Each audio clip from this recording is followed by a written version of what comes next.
Breaking up illegal gambling in Northeast Ohio, exclusive new video from 19 investigates of the Ohio Casino Control Commission and Akron police making not one but two busts. That's right. This after complaints were made that some businesses were breaking the law. Senior investigator Sarah Goldenberg gives us an inside look now at what they found.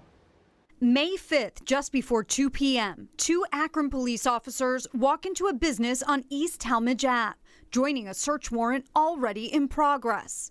Police body camera video shows a man on the floor already handcuffed and slot machines lining the walls.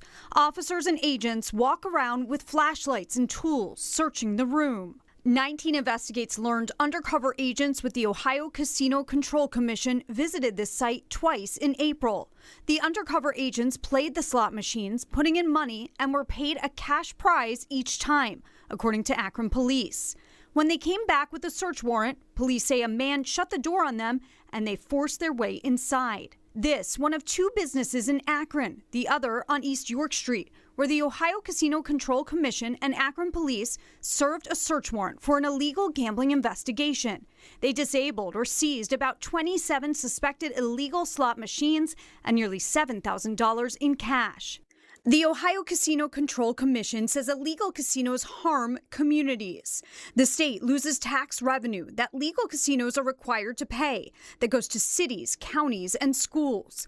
Just in the first 3 months of this year, Ohio schools got more than $29 million.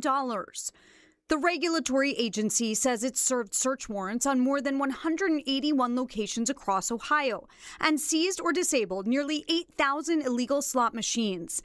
They say that adds up to more than all of the legal slot machines at 4 commercial casinos in Ohio combined. Akron police tell me 2 people were arrested, a man and a woman, and they're investigating other suspects who may have assisted them.